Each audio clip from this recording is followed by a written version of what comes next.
egg intolerance. In this video you learn why eggs are in it by itself not the real problem and what the real problem is and why you have these intolerance symptoms.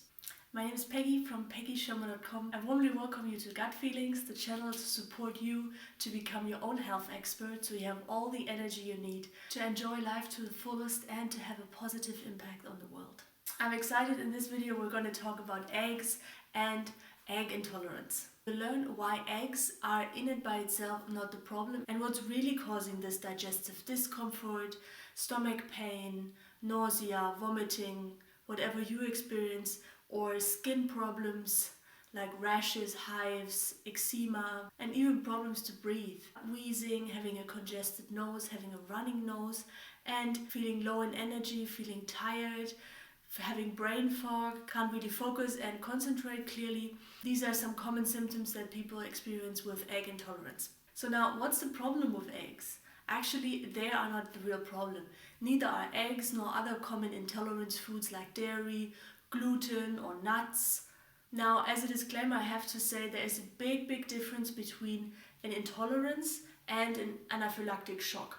So if you're somebody who's reacting to eggs with an anaphylactic shock, you can't breathe, you need to call the hospital, it's an emergency call, then this is a different kind of game. But for all the common food intolerance, dairy, eggs, gluten, nuts, this is something that the substance in and by itself is not really causing the harm.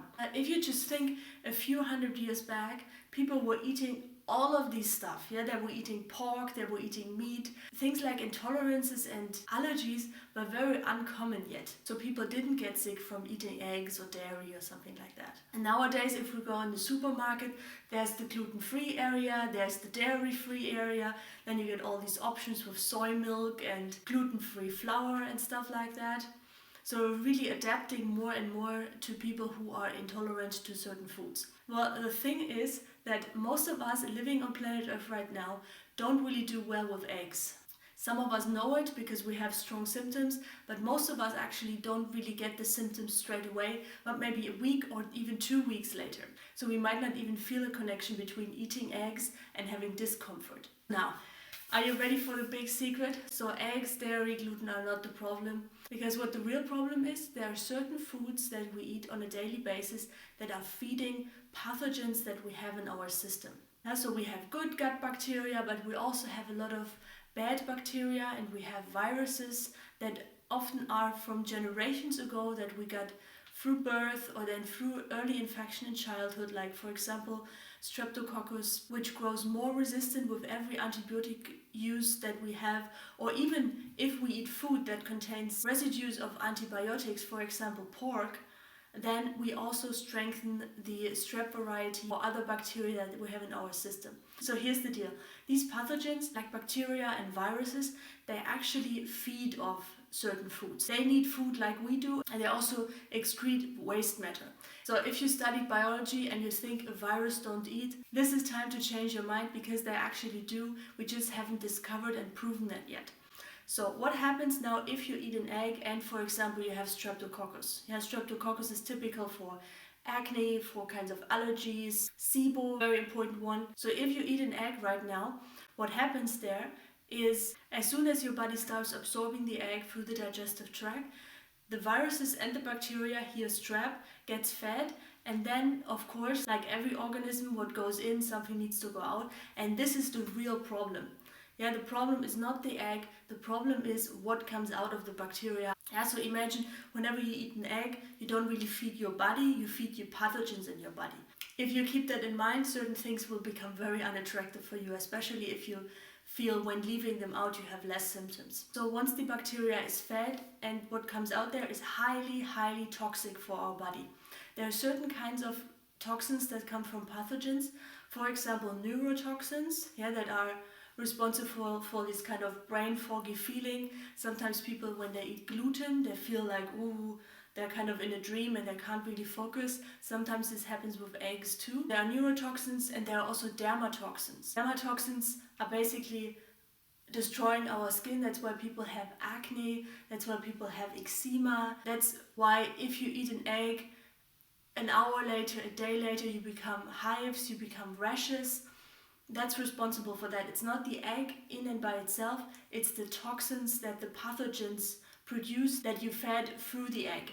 Depending on how high your toxic load and your pathogenic load is from the body that you have, that you inherited, that's what determines how well you can digest certain foods like dairy, eggs. So if you're somebody who has a lot of intolerances, it might be that there's a high toxic load in your body, and some detoxing would be awesome for you. I have recorded several videos for that to support you there. However, if you have an egg intolerance right now, I actually encourage you to see it from the positive side, because a lot of people who can eat a lot of things and nothing really seems to happen, they keep on eating eggs, they keep on eating dairy, and they feed these pathogens, and you are actually, you know already, your body is reacting to this substance because of the toxins from the pathogens, and you know already that it's not good for you. So this is a great step in the right direction to start fueling your body and help your body get rid of these pathogens and these toxins that are stored up in your body. Guys, apart from the habits that we've built around eggs, like scrambled eggs, French toast, things like that, that really taste nice,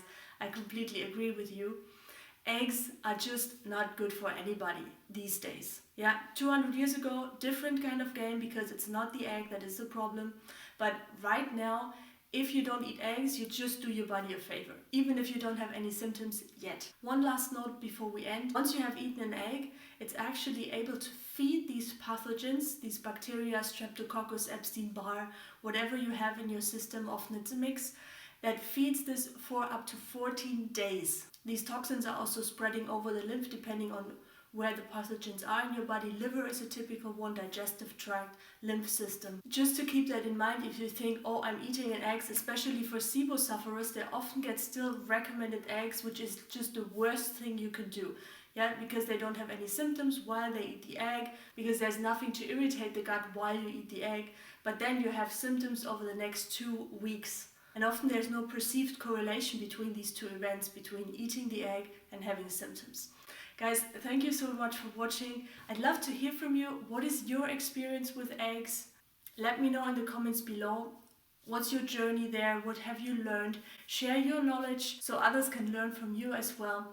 And if you'd like to become part of our Gut Feelings community, just press the logo and we can stay in touch through these videos and build up a community of health experts. I see you in the next video. Have a great day. Bye bye.